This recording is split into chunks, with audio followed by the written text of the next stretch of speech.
Jake buys a rental property. Marcus puts the same money into index funds. They both think they made the smarter choice. They're both wrong because one of them forgot to count the hours and the other forgot to count the zeros. And when you actually run the numbers over 20 years, the gap will make your stomach drop. Let's keep this fair. Jake and Marcus both have $50,000 saved. They both earn $55,000 a year. They're the same age, same city, same financial starting point. The only difference is what they do with that 50 grand. Jake uses it as a 20% down payment on a $250,000 rental property, a modest 3-bedroom house in a decent neighborhood. He takes out a 30-year mortgage at 7% interest. His monthly mortgage payment is about $1,330. He finds a tenant willing to pay $1,800 a month in rent. On paper, that's $470 a month in profit before he spent a single dollar on anything else. Jake feels like a genius. Marcus takes the same $50,000 and drops it into a total stock market index fund. No leverage, no tenants, no keys to hand over. He sets up an automatic contribution of $300 a month and doesn't think about it again. His coworkers ask him what he's investing in. He says, index funds. They nod politely and change the subject. Nobody's impressed. On day one, Jake has a house, a tenant, and a story to tell at dinner parties. Marcus has a brokerage account and a confirmation email. It's not even close in terms of how it feels. But feelings and math are two very different things. For the first few years, Jake is living the landlord dream. Rent checks hit his account on the first of every month. He drives past his property on the way to work and thinks, I own that. He's claiming mortgage interest and depreciation on his taxes, shaving a couple thousand off his tax bill each year. He's building equity with every mortgage payment. He's watching comparable homes in the neighborhood take up in value. Everything about this investment feels real, tangible, and smart. Marcus, he logs into his brokerage account once a quarter, sees the number go up a little, then down a little, then up a little more. Year one, his $50,000 grows to about $55,000. Year two, maybe $61,000. It doesn't feel like anything is happening. There's no key in his pocket, no tenant texting him, no asset he can point to from his car window, just a number on a screen. Jake's friends ask him about the property. Marcus's friends don't ask him about anything. The social proof alone makes Jake feel like he's winning by a mile. Let's look at the numbers through year three. Jake has collected roughly $64,800 in rent. His mortgage payments total about $47,880. That leaves $16,920 in gross cash flow. Sounds great until you subtract everything else. Property taxes run about $3,000 a year. Insurance adds another $1,500. He's already replaced a water heater for $1,200, fixed a leaking roof for $2,800, and dealt with 1 month of vacancy between tenants that cost him $1,800 in lost rent, plus $600 to clean and relist. Property management? Jake does it himself to save money, but that means phone calls at 10 p.m., weekend showings, and coordinating repairs on his lunch break. After all real costs, Jake's actual net cash flow over 3 years is somewhere around $2,000 to $4,000, not the $16,920 that looked so good on a napkin. And that doesn't account for a single hour of his time. Marcus, meanwhile, has put in $50,000 plus $10,800 in monthly contributions. At roughly 10% average annual return, his portfolio is sitting at about $76,000 to $78,000. He spends 0 hours managing it, 0 phone calls, 0 emergencies. But Jake still has leverage working for him. His $250,000 property has appreciated maybe 3 to 4% a year and is now worth around $270,000 to $280,000. His equity, the difference between what the house is worth and what he owes, has grown to roughly $55,000 to $65,000. That's real wealth, and it came partly because of using the bank's money. That's the power of leverage, and it's the one advantage stock investors can't easily replicate. The rent check is the number everyone talks about. It's the number on the YouTube thumbnail, the number at the real estate meetup, the number your landlord buddy brags about at the barbecue. What nobody talks about is everything that comes out of that rent check before you actually keep any of it. Vacancy. The average rental property sits empty about 1 month per year.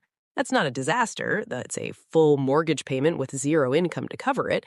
And when a tenant leaves, you're paying for cleaning, minor repairs, listing fees, and your own time to screen and re-show. Maintenance and repairs? The general rule is to budget 1 to 2% of the property's value per year for maintenance.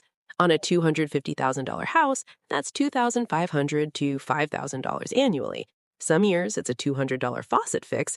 Other years it's a $7,000 HVAC replacement that you didn't see coming and can't postpone because it's August and your tenant is threatening to leave.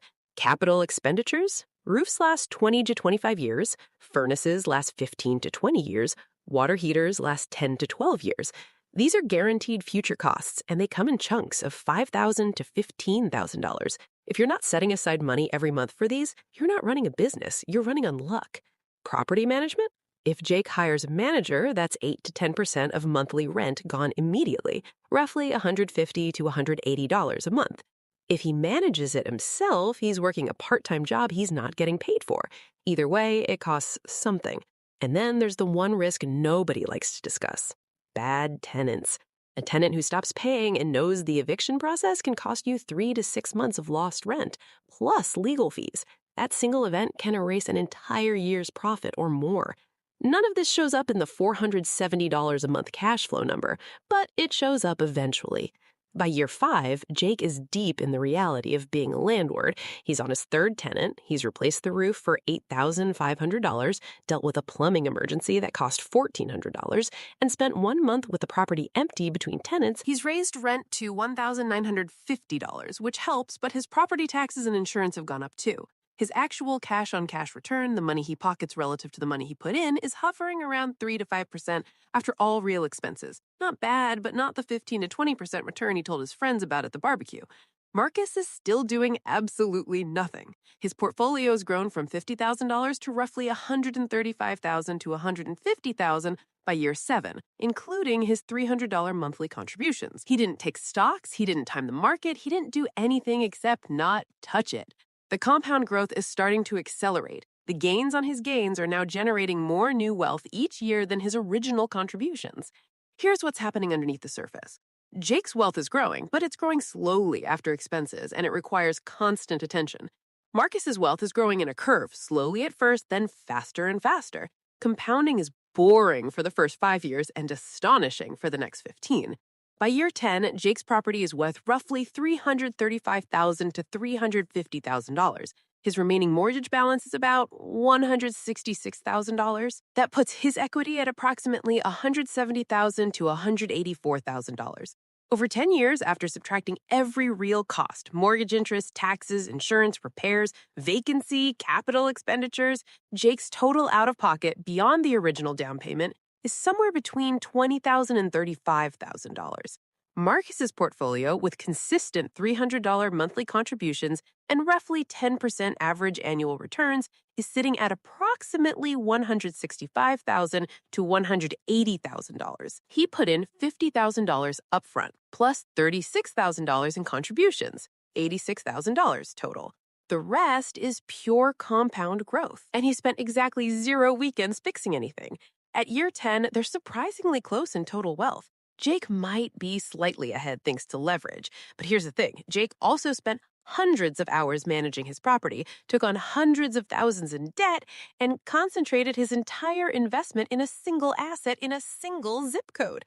Marcus diversified across thousands of companies and never lost a night of sleep. This is where the story fully separates. By year 20, Jake's property is worth roughly $450,000 to $500,000. His mortgage is either paid off or nearly there. His equity is somewhere between $400,000 and $500,000, depending on appreciation.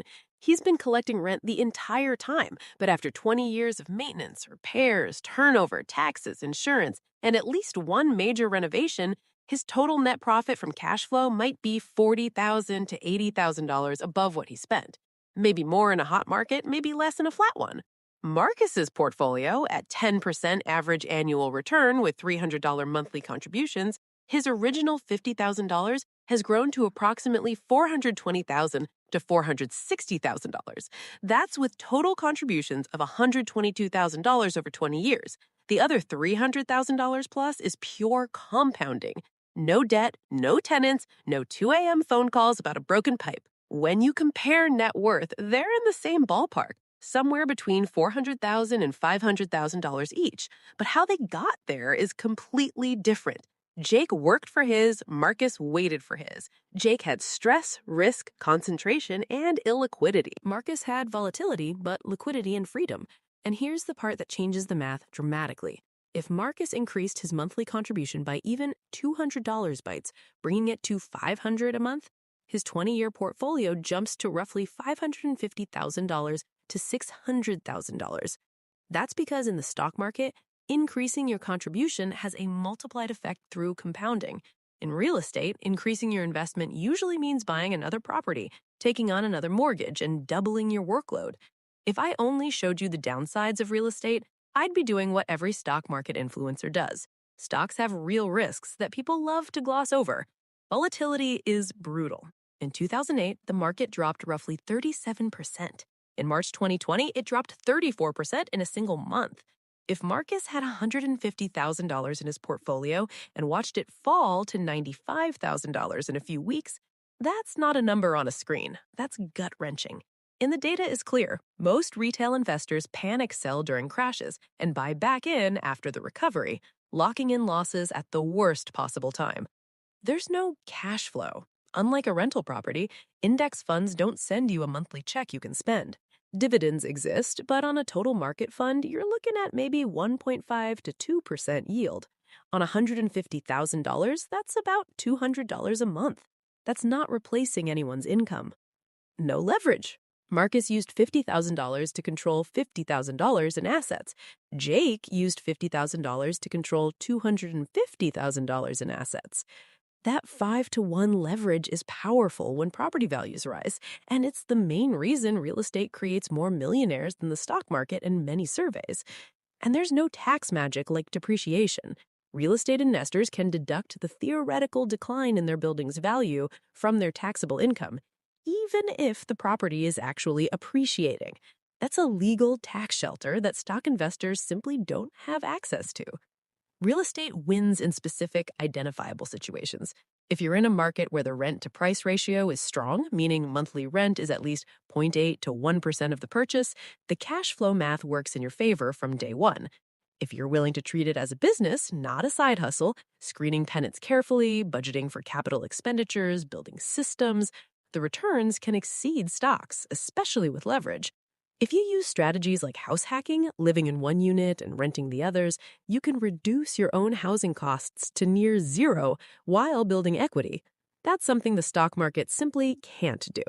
And if you understand 1031 exchanges, which let you defer capital gains taxes by rolling profits into a new property, you can grow your real estate portfolio tax-free in ways stock investors can't replicate without retirement accounts.